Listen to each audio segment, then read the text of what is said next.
Hello, everybody. Thank you for tuning in. I had the weirdest technical challenge just now because when I logged in to get started with the show early, by the way, quite a bit early, the show was not there, and that's never happened to me before. I use StreamYard. So I had everything set up well in advance. I mean, 7 days prior. So I was ready to go, I thought. And I logged in I usually log in about 10, sometimes only 5 minutes early. But I mean, I logged in early so that I can get all set up, and it wasn't there. And I'm like digging and panicking and trying to figure out why didn't I set it up? I remember. And then I go and check Facebook and YouTube, and there's a scheduled broadcast, and I'm still not able to find it. So then, just by sheer luck, it popped back up. So, thank you for tuning in. I see Ray Braun is already in the audience. So, hello, Ray. Right back at you. Yeah, I'm gonna just freely admit that threw me off a little. So we're back. Technology, man. So welcome. Thank you for tuning in to the Something Else show. Kevin Tumlinson wants to talk about something else. That's the official name of the program, and I'm having a real good time. This is only like the third one I've done, and I'm already having a pretty good time with it. But this week, so for those of you who are tuning in as authors, this will be interesting to you because I'm going to talk to you about the sort of processes and things that I went through as I was writing. I've written from the road for a long time, written from everywhere for a very long time. And I've got some cool stories, and I think it'll be interesting. And I think this will be a great behind the scenes for my readers as well, to just kind of get a glimpse into, what the ups and downs are actually for doing this stuff. So if you have any questions at all, make sure you are asking them in the comments. I am I'm willing to answer just about any question, unless your goal is to try to be a jerk, and then I won't answer your question. Actually, I'll probably still answer your question. But anyway, so the ups and downs of writing from the road.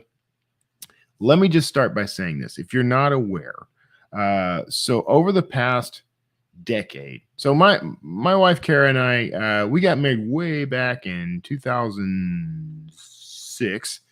Thank you, brain. Way back in 2006. So we've been married about, I think we're closing in. I don't know what the math is. You do the math. 16 years, I think, is what we're closing in on. And we've in that time, we've traveled quite a bit. We are definitely a traveling couple. Even before I was doing the travel for author related stuff, like for Draft to Digital or whatever, I enjoyed, exploring the world, and we've done quite a bit of it. So at some point after I had started writing full time and doing all the author stuff, at some point my wife pops into my home office in the first home that we bought and says, she calls back a conversation that we had when we first got married. Because I had said right after we first got married, that I always dreamt of buying an RV, buying an RV and traveling full time and living full time in an RV. And I think her exact words were, "Well, that's the most unattractive thing I've ever heard of." So I did not think that would be a thing. But one day she shows up at in my home office, stands in my doorway, and says to me, "I think we should sell the house and buy an RV and travel full time." And after I picked my jaw up off the floor, we got busy. We started doing some research, kind of exploring options. We went on an RV hunt. We put the house up for sale. We moved into a tiny little apartment because we figured if we can live in this tiny 1-bedroom apartment after having lived in a 4-bedroom house with study and a front room and all this expanse of space. 2,500 square feet was our first home. If we can downsize to this 900 square foot apartment, then that would be equivalent to moving into an RV, and it kind of was. And we bought a huge 38-foot motor coach when we finally got around to buying the RV. It was like a year. We spent like a year in the apartment, downsizing, selling some things off, putting some things in storage. So we spent a year doing that, and then we finally get the RV and we start traveling. And we spent about 2 years in that RV, living full time. We moved all over the country as much as we could. She was still somewhat tethered to her job in Houston, so we always kind of had to rush back to Houston. So that was not ideal, but we were full time and we were able to travel, and we did enjoy quite a bit. It was a very interesting couple of years doing that. And during that time was when I started writing and publishing thrillers. So I had been for a time writing mostly science fiction and fantasy. And then at that time, I was doing a podcast with Nick Thacker, and he dared me on air to write a thriller, and I did. And that actually was the thing that sent me off in a whole new direction for my work, for my writing. But the challenge at that time was, can I write as I have written over the years? Can I write from this RV? And the answer, of course, was yes. I mean, it was not actually that tough. It was essentially the same process as I'd always had. The things that changed in my life, really not much did change, because I've always been somewhat compact and mobile, but the change was having to accommodate drive time. That was really what made things difficult. So there was a period in there where I had to figure out, okay, if we've got to drive 10 hours a day, which, by the way, I have learned, don't set yourself up for failure by saying we're going to drive 10 or 12 hours each day. It can be done. You can come out of it okay. If it's just a quick run across the country to somewhere, then fine. But if you're counting on that as your lifestyle for this stuff, for those of you tuning in because you like the idea of travel and RV life and van life and that sort of thing, don't kill yourself by doing 10 to 12 hours a day. We got to a point where the upper limit was, okay, we'll drive 4 hours. If we really need to push it, we'll do 6. But we'll do 4 hours a day max. And it was 4 or 400. That was my rule. 4 miles or 400 miles or 4 hours. That was my rule. But even that is grueling if you're also trying to write while you do it. So those early days, I had to kind of figure some things out. Drive days were basically non-writing days at that point, which was not ideal for me. It nags me when I don't get to do the writing. But we did it. We pulled it off. And while I was in the RV, I wrote a handful of books in the Dan Kotler series, and they've all done very well. And a lot of the story was inspired by the travel. So I don't regret that period at all. And I learned a lot.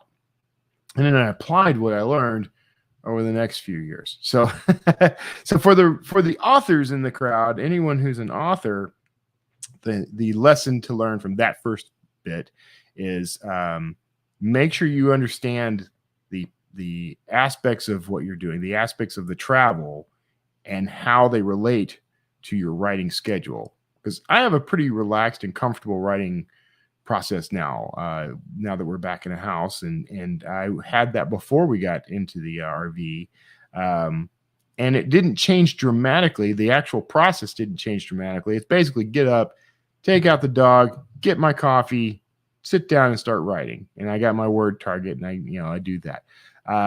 What threw me was having to deal with travel and the necessities of RV life. So you need to understand you need to understand the mode of travel and what it's going to require of you. So like when I fly to a conference or I fly somewhere in the world, and I plan to write while I'm doing it.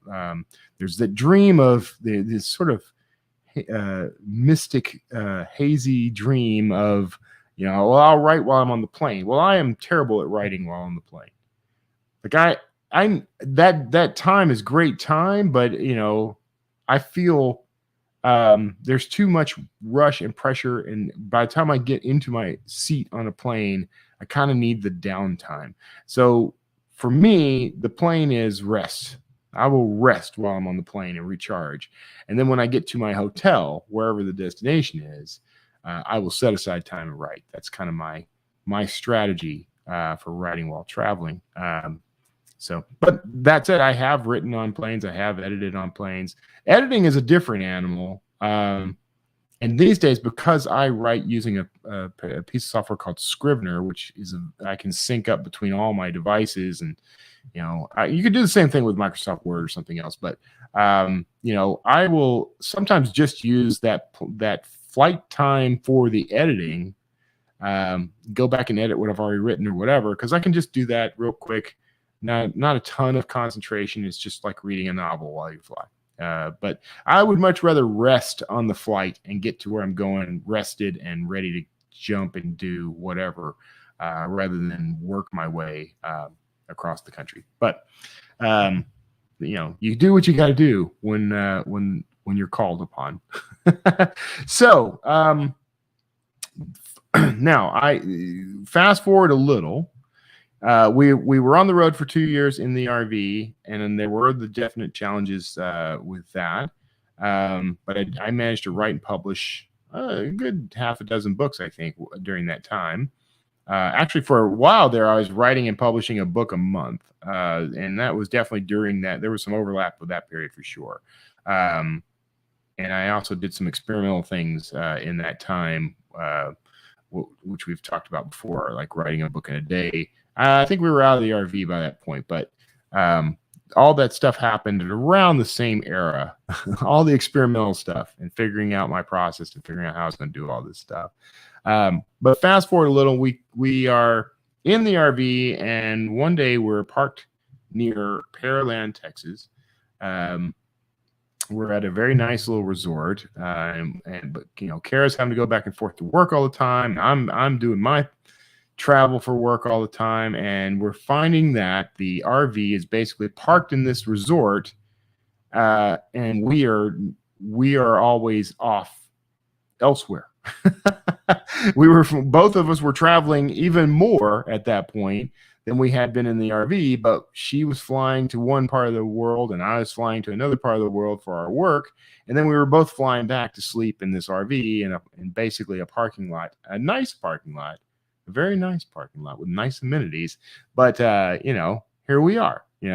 So we decided, well, if that's the way it is, maybe we come off the road and get a home base. And so we got a very nice apartment, rented a place in Pearland over the town center, which was kind of cool. Now I was walking to Starbucks and Barnes and Noble in like 5 minutes, and doing a little browsing and shopping, and had restaurants. This was a nice experience. I'll just say. So we spent a couple of years doing that, and still traveling, so still writing on the road. And in that time, some of the things I had to do during that period were I got into the concept of how do I write when I don't want to have to carry a laptop or something with me everywhere. What's the easiest way? And then so I always carried the laptop. I started carrying my iPad, and I had a little keyboard for the iPad, and then I had my iPhone. And so I got to a point at one conference where I had only taken the iPad and the iPhone, and the keyboard for the iPad stopped working. Something went wrong with it. It was like this little clamshell case thing I had, and couldn't find a replacement for it. Thought about buying just a cheap Bluetooth keyboard, and so I went online and asked Twitter, which is what I tend to do to solve problems. I asked Twitter, like, what would you do what keyboard would you recommend? Anybody got a recommendation for a cheap keyboard that I could maybe pick up at Target or something. And my friend, Michael Laron, who is an amazing author in his own right, has an incredible YouTube channel and podcast for authors. But he recommended, or he said, I write all my books on my iPhone without even using a keyboard. He just uses his thumbs. And he does that a lot because he does commutes and things. So he's using his commuting time as writing time. While he was at that time, he was like attending, like getting like a master's degree, and the dude never stops working. And so I'm like, well, that sounds cool. That sounds inspiring. And so at that point, I started experimenting, and I started writing using only my iPhone for a while. I just want to see, can I do this? And the story that I tell people all the time is that there was a point at which I was at a couple of author conferences, between conferences in Orlando. I had a conference in Orlando and then like a 4-day gap. And then I had a conference in Tampa. And when you have 4 days of nothing to do in Orlando, where are you going to go? It's not like there's anything to do in Orlando, right? So I found myself at this little park called Disney World for 4 days. And while I was there, I'm enjoying the parks. I'm gonna be honest with you. I actually enjoy the resorts and Disney Springs more than I like the amusement parks. And what's great about that is that's free. If you can enjoy things on that level, you're spending a lot less to have a very nice Disney experience. Just pro tip. And I'm a big fan of the whole Disney experience there. So anyway, so I do go to the parks, and I am in line at in Animal Kingdom. There was the whole Avatar section that they built, and I was in the Flight of the Avatar line. It was like a 3.5 hour wait according to the sign. I actually suspect I was in the line a little longer than that, but I get in line and I'm actually surrounded by this group of Germans. They're there. I don't know if they're there. I don't know if they're a family or if they're, just a travel group, a tourist group. I don't know, but I'm surrounded by them. They're on all sides of me, in this line that zigzags through. Like any given person I was close to was German, and they were speaking to each other very animatedly in German. Some of them spoke English, and they would have little conversations with me. But for the most part, I was just there, and an island of English speaking only amongst a sea of German speaking tourists. And everyone I knew was busy with something, so I couldn't have phone calls or text messages. Middle of the day, I'm one of the few people who is free all day. So I decided, I'll use this time. So I took out my iPhone, had this fresh idea from Michael Laron about writing while writing from the phone. And so while I was waiting in line, I wrote a short story. And by the time I was at the end of the line, I had finished the short story. I had used the Canva app to make a ebook cover for it. And I had used Draft2Digital's little conversion tool, the built-in conversion tool, to convert the book and get it ready for publication. And that book is now what they call my top of funnel. It's my free book. When you go to my website at kevintomlinson.com, let me see if I have a banner for that. If you go to kevintomlinson.com, a little pop-up comes up. There it is on the screen. And you'll get invited to sign up to my mailing list. And in exchange, you get that free book. And that book is the one I wrote while in line at Disney World. And I think it's less than 30,000 words. I think it's more. It's like along the lines of like 10,000 words. And it's a short story, right? But the point was, I was able to pull all these pieces together and do all that while standing in line at Disney World. That is a right from anywhere moment right there. Okay. Now, then I always tell that story because it's such a cool thing. Like we talk about the concept of barrier to entry in this business, right? We talk about, when we talk about publishing, there's always the gatekeepers, which is like editors and agents and publishers, and that stuff just isn't real anymore. It's still there. And if your goal is to get a traditional publishing contract, you do have to run through that, and it has its benefits, but the benefits are starting to kind of dwindle over time, and it is just less and less incentive for someone like me to try to sell my book to a publisher. I don't get very much of I get practically nothing in terms of an advance.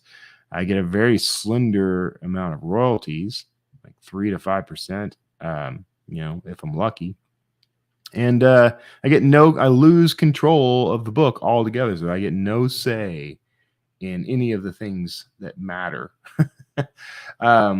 So that means that I have no influence over what the book looks like when it's done, or even its content, because these editors will frequently come back to you with recommendations for things they want you to change, and you don't have to take them. But if you don't take those recommendations, things can go bad for you in terms of whether or not they consider you easy to work with. So, but anyway, that's me digressing a bit. But in terms of the write anywhere aspect of this, the lesson I learned there was that there's no barrier to entry to actually writing and publishing now. You can be anywhere in the world, and as long as you have, at the bare minimum, really at the bare minimum, some scraps of paper and a pencil, you can still write. But in terms of the modern digital publishing era, if you have as little as a smartphone, you can write and publish. You can have a publishing career no matter where you are in the world. Now, there are always little limitations here and there. For example, if you are in Nigeria, this is one that comes up a lot, but if you're a Nigerian author, there is a conception sometimes that there's a racist prejudice against Nigerian authors. And the reality is Nigeria's own government makes it nearly impossible for Nigerian authors to publish and to make money from their work, because of there's a lot that goes into this, and I'm not going to go into the weeds on it. But one of the limitations is, they don't enforce like identification rules or laws, tax. They don't. There's a tax problem. We are in the United States, at least. We're obligated, if we're as a publisher, as a system of publishing, the publishers here, aggregate services like Draft Digital, anyone who helps you publish your work, there's a law that forces us to do things like we have to identify you, and we have to take care of the tax side of things, make sure that taxes are being taken from your income based on your status. So if you are an author who makes your income from this, you need to be registered in some way. You have to have a bank account. You have to be able to identify yourself.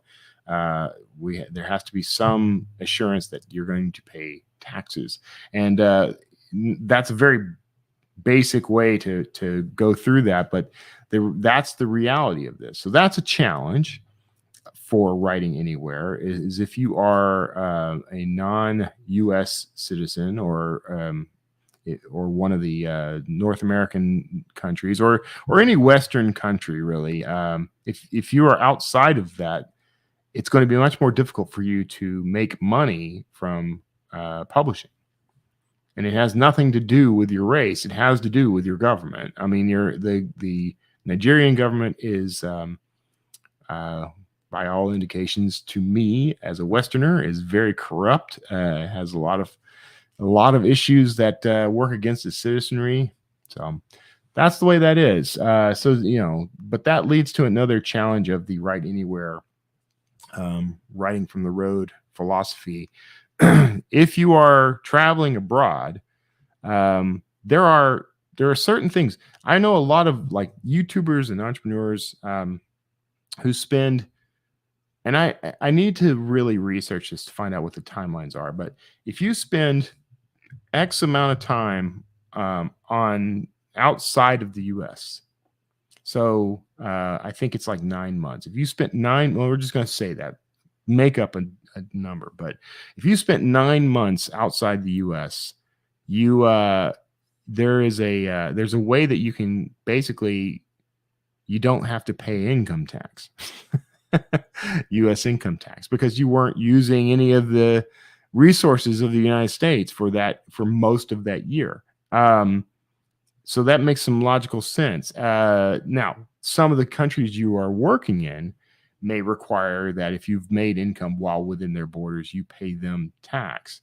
That is something you have to kind of figure out as you go. But if you're constantly moving, most of the time that's not going to be the case. Like if you move into a region of the world for 90 days and then that's your visa there, and then you have to move on.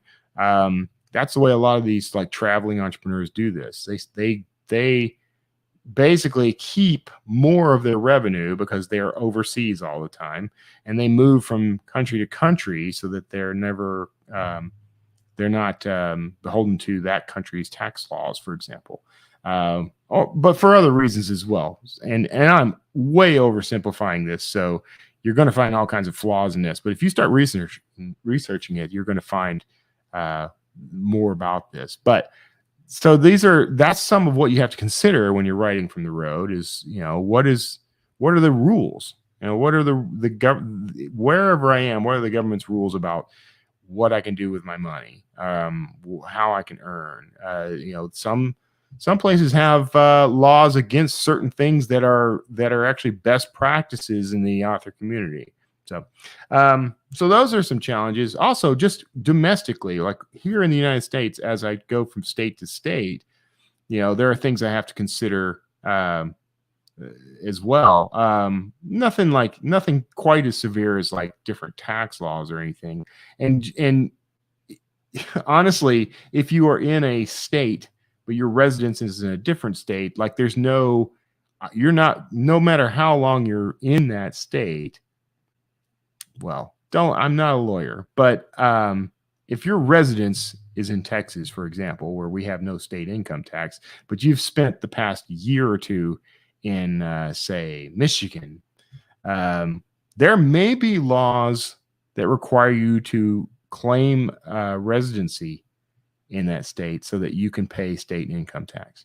There may be. I don't know if that's the case in Michigan. I think California has that. So, it's worth knowing. California, man, tax laws in California are insane. They have a law. I don't know if this passed. I don't know if this is something happening right now, but I know that they were pushing for a law that if you had a business in that state and you left the state, that you were still on the hook for a state income tax for 10 years after leaving. Last time I checked, that is absolutely within the realm of taxation without representation. That's basically saying, hey, you don't live here and haven't for 10 years, but, we still got roads to maintain. So you're going to have to maintain these roads you don't use and these public services you don't use. I don't think that's legal or constitutional, but again, I'm no fancy city lawyer. I'm no lawyer at all, but I would fight that, frankly. But anyway, so this is kind of stuff that, this is the scarier stuff, the weirder, more adulty stuff that you have to deal with as a problem with writing from the road. But it's all dealable. You can deal with all this stuff. Sometimes it just takes sitting down and figuring it out. Later in our journey, we eventually sold the big RV, and there is absolutely a wretched story behind that, and maybe one day I'll tell that story. But we eventually found ourselves getting a travel van, a camper van. And a pretty good one. It was built on the Ford Transit 350 chassis. So it's this huge, tall van, pretty long, but could still fit in a parking space, which was very important. It gave us ultimate mobility. So now our house and our vehicle were one, just like the RV, but we could still do normal everyday things. It gave us a lot more mobility and flexibility, but a little less space. A lot less space, which didn't turn out to be as big a problem as you would think. Well, some of the things I invested in while we're in this, because I was still having to do live streams and podcasts from this thing. I was, and I did. We'd be parked by a bay in Massachusetts somewhere, and I'm doing a live stream and interviewing someone, using my cell phone for internet coverage. So that sort of thing happened, and that was interesting and fun. But I was still writing. I wrote 6 books while I was in that van, and over a 2-year stretch, and probably should have written more, but we were there was some mitigating factors, we'll say. But I did things like I bought a lap desk, so that because the passenger seat of that van could turn around and face the interior of the van, that became my office. So I had a lap desk, and I had a little tripod camp stool that I could use for a footrest, and I could put the lap desk on that, and it would become a little table when I needed it. I had all these things. I had it all figured out, and I was mostly writing using my iPad at that point, and I have the Magic Keyboard and everything for that. Doing practically everything on that iPad, and just cranking out books as fast as I was able. The challenges were, some regions of the United States do not have very good LTE wireless coverage. So the writing is not dependent on that, but the publishing is, and a lot of the research and things like that. Like I need internet access. So that was sometimes a challenge, but we actually got through that pretty well, I think. I had a phone I was using as a dedicated hotspot, which had unlimited data, and that helped a lot. Every time we went to a campground or something, we at least had some basic Wi-Fi. There were, every time we parked next to a park somewhere, almost everywhere you went has some kind of publicly available Wi-Fi. So we had options, and we did okay. These days, now I could do the SpaceLink or Starlink. I think it's Starlink. Man, that would be amazing to have had that on the road. It seems like every time we come off the road, a solution comes along that we could have used, like during the previous 2 years. But that's just life for you. So that there was that challenge. There was also, again, that challenge of drive time eats up your day. At that point, I actually spent time each morning. I said to Kara, I have to write every day. That's just the rule. It took a while to get back to that, but because I was tired from all the travel stuff, but I made it a rule that by 9 o'clock each day, I needed until 9 o'clock each morning to write. That was the rule. And after that, whatever we needed to do, we could figure it out. We could do, but from 4 or 5 a.m. in the morning to 9 a.m. in the morning was writing time, and it was immutable. That was the way I overcame that challenge. Now that meant some days writing from a place of dread and anxiety and not feeling entirely into it. But a funny thing happens is that when you love doing something, this is the broad part of the topic. Okay. I mean, I talk to authors a lot, but as a reader, as a human being, when you really are passionate about something, even if it's hard, when you make time for it, the reward is always a release of that anxiety and worry and falling in love with what you're doing. And that has nothing but benefit. So I see Ray's popped up with a couple of things. Let me share these. Feel free, by the way, to leave a comment if you can. I know that some of the channels this goes to, the comments don't come to me. Sorry about that. But if you're on YouTube or Facebook, feel free. But Ray says, I do all my editing and proofreading now on an iPhone mini. And for years, I exclusively used an iPad Touch 5.7. Yeah, I honestly, editing in particular is actually kind of fun to do on an iPad or touchscreen. I mean, it's fun. It's a lot easier. And the iPhone is a great tool for that because you can do it from literally anywhere. That has been the great, like, eye-opening revelation about my career, is that if I only have my iPhone, I can still do almost everything I do. I basically everything I do. I can find alternatives to how I do certain things, and I have done this. But everything I do can be done from just an iPhone. Think about that. How many businesses? I don't know. Maybe there are a lot of businesses. I think maybe we could rethink a lot of businesses. But if you have that flexibility to be able to create from anywhere and produce from anywhere, then why not leverage that? You'll get so much more out of your life that way. First of all. The iPhone thing has been it's revolutionary for me because I can be literally in the middle. I have been in the middle of a forest next to a lake surrounded by mountains and have, blissfully a good LTE signal and have done all my work for the day using just my iPhone while I hike, while I have meals, while I explore, while I lay, on a boat. I've done that. And how awesome is that, right? And the challenge, of course, is, like I said, you need the LTE. That's a must, but not for everything. You can get by just kind of doing your work on buffer and then upload things when you get to civilization. But yeah, I'm always completely fascinated by it. It's just a topic I love talking about. Ray had another comment, and by the way, I think I already said this, but go ahead, ask me anything, pop in. Make sure you're liking and subscribing, by the way, because I'm trying to grow the YouTube channel in particular. Ray says, yes, I remember your podcast from the transit van from Western Michigan. Yeah, and we really enjoyed Michigan, by the way. And it turns out that Michigan is one of those writers' meccas you never hear about.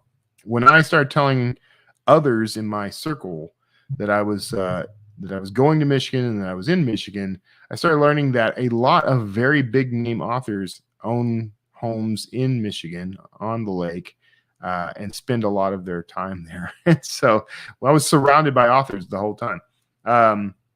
Another place that authors tend to migrate to is Denver, Colorado, and Austin, Texas, where I now have my home. This is apparently a self-publishing. This is a hot spot for self-publishing authors. I hadn't really considered it when we were buying the property here. Well, that did factor in, actually. It was something I thought about, but once we got here, I'm like, wow, there's a huge movement of self-publishing here in the Austin area. So, and I don't know why that is, but well, anyway, we're kind of getting on towards the time that I wanted to wrap things up. I didn't want to go a full hour today, but the moral of the whole story, the whole writing from road thing, it has a romantic mystique to it. And I'm not going to lie, that stuff is absolutely true. I mean, being able to sit, among monuments and forests and, majestic mountains and vistas and do your work, that is a dream come true for me. And I think that would be the same for many people. And it's also just mile to mile inspiration. Like a lot of my books, a lot of the things that happen in my books were inspired by my experiences in travel. The challenges are usually mundane. No matter what type of author you are, writing is the core thing that you have to do, right? So you have to make time for that. And it can get a little hectic when you're moving around all the time. But as we discussed, now there are a lot fewer barriers to entry on that. There's a lot fewer hangups that can prevent you from writing at all. You can literally write from anywhere now. I wrote from that line at Disney World. I've written while standing in line at the grocery store, or at least edited. in that line. You know, when you know, we're down to one vehicle right now, so occasionally if my wife and I both need it at the same time, you know, we do the I'll drive you and then, you know, pick you up later or whatever. So there are times where I'm having to wait for Kara while she's running one of her errands, and so I get my phone out and I do some editing and writing while sitting in the driver's seat of the van.